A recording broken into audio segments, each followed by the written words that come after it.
Hello, everyone. My name is Kevin Marquis. I'm the head basketball coach for the men's basketball 2 Division 2 program at Champlain St. Lawrence College. I'm headed into my second year as head coach, while the 5 years before that, I was serving as an assistant. For this interview, I'll be focusing on the 2015-2016 season, which featured a lot of first-year players who weren't always on the same page regarding the goals of the team and what their roles were. All of that stemmed from, probably a lack of communication between the coaching staff and the players, which resulted in a terrible year of basketball, not only for us coaches, but mostly for the players. We really had to look at ourselves in the mirror and be accountable for our mistakes, making sure we wouldn't repeat that the next year. That's where my coaching philosophy and how I manage my players changed a lot. So Alex, this is where I'll change questions, so you can just edit this part out, obviously. So this is the part about my philosophy and how I manage the players. I believe that the most important aspect of being a coach is being a great leader. And the most fundamental thing of being a great leader is the ability to communicate in a trustworthy manner. You only establish that when you look at each other in the eye and tell the truth. If you do that on a consistent basis, the element of trust is developed, which is the cornerstone on which every relationship or coach-athlete relationship should be built. And that becomes part of your culture. Once you have that relationship with your players, it's much easier to manage your players and to define their roles within the team because they trust you. When I recruit, I'll always look for players who have the ability to lead, who have a strong work ethic, and who are dedicated to their development, not only as players, but also as human beings. So this part, Alex, is the things to keep in mind while dealing with a team. I think that the single most important thing to remember when you're dealing with a team is you're dealing with people. You're dealing with kids and adolescents most of the time. I think that this doesn't always happen because there's a lack of understanding of what it takes to make a team. Because in coaching, you get caught up in the X's and O's. And most of the clinics you go to and most of the books written that you read on basketball are on the X's and O's and different offenses, defenses, and drills. Mind you, those things are really important. But as long as the players on your team don't trust each other and don't trust you, especially, the X's and O's won't get you anywhere. We aren't coaching X's and O's, we're coaching people. So the more we learn about the people, the better it is for us, obviously. I tell my assistant coach that we can put X's on the board, but if X1 hates X2, and if X3 doesn't know how to communicate with X4, then our defense is going to stink, or it's not as good as it could be. Whereas I might not be as proficient as another coach with the X's and O's, but I'm okay with that because I believe that my team plays well together. And that'll give me a better chance to beat you. What coaches should realize is that there needs to be a balance. Right now, the scales weigh more heavily on X's and O's than the relationships with players. So much of it has to do with the people you're dealing with.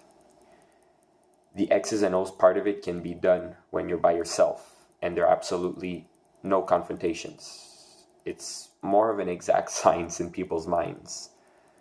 I think that's one of the better things we did going into the 2016-2017 season, which was much more of a success in our eyes. We spent a lot more time on the relationships. This part, Alex, is I'll be explaining the problem with the team we had in 2015. I don't think, I know that the main problem with our team in 2015 was dealing with a lot of immaturity and lack of leadership. This was a team full of first-year boys and only a couple of returning players from the year before that. From the start, the coaching staff, myself and my assistant, we noticed that we were going to have a tough time that year because we didn't have a leader who could step up and talk to the guys. What we failed to realize was we should have been that leader.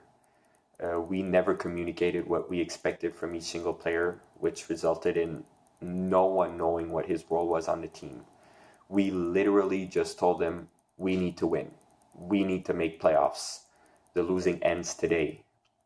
In essence, those goals are good, but we never laid the groundwork for them to get there. So from the get-go, our communication was non-existent, and we never built that trust with the players that a team desperately needs. With no trust, no communication, there's absolutely no chemistry, no motivation, and no desire to work hard in practice. And the results were losing every game except one. Those are just horrendous norms when you're trying to rebuild a program that was once successful before. Now, while most of them were very young and somewhat immature, we needed to build our confidence, and that is something we didn't do. When it comes to confidence, I think you build confidence by them believing in us first and what we're doing. I think there has to be a balance.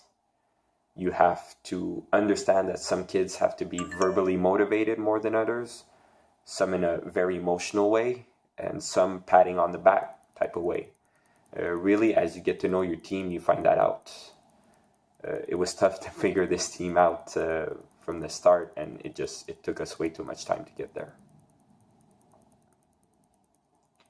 So this is the last part, Alex, the decisions I took as a coach. So the first thing I did when I took over the team after our first year was to really go over what went wrong. Trying to find the source of the problem. As coaches, we usually take most of the blame when things don't go well, and that was definitely the case. Like every moment where you fail in life, you use it as a learning experience. And I told the coaching staff that this was a process. We had to trust it. For us to grow, we had to communicate more effectively. We had to build trust with the players, and we had to define everyone's role on the team. Now, obviously, this isn't a process that's done overnight, but we did see immediate improvement right away. The practices were more intense, the guys were more motivated, and that translated into wins. We went from a 1-win year to a 7-win year. And we had this 3-year plan where we wanted to make playoffs. We didn't achieve it, but we came really close because this was our 3rd year of the plan. We finished 1 win away from making playoffs.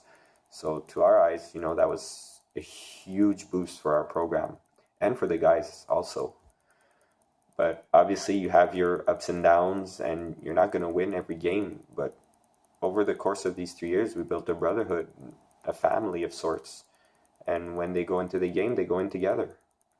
There's a common goal, and they'll do anything to achieve it. As coaches, we give them the tools to succeed. How they use them is up to them. So yeah, sometimes we have to give a little extra kick in the butt, but it's all part of them learning, because what they learn in the gym will be even more helpful off the court in real life. You just have to trust the process.